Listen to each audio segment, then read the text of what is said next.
మీ శ్రీ వెంకటేశ్వర భక్తి ఛానల్లో నాథముని తిరునక్షత్ర వైభవం.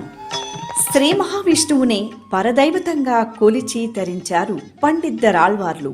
వారు తెలియజేసిన ఆదిదేవుడి దివ్య స్వరూప రూప విభవాలను జగతికి సుబోధకంగా తెలియజేసిన వారు నాథముని ఆచార్యులు.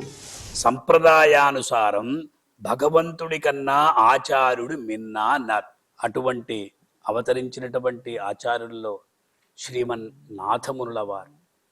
వారికి రంగనాథముని అని పేరు. దివ్య ప్రబంధాలను భక్తకోటికి ప్రసాదించిన పరమ పూజ్య నాథముని ఆచార్యుల తిరునక్షత్రం సందర్భంగా నాథముని తిరునక్షత్ర వైభవం ప్రథమ భాగం జూన్ 27వ తేదీ శనివారం ఉదయం 7:30 ద్వితీయ భాగం రాత్రి 10:30 వీక్షించండి, తరించండి.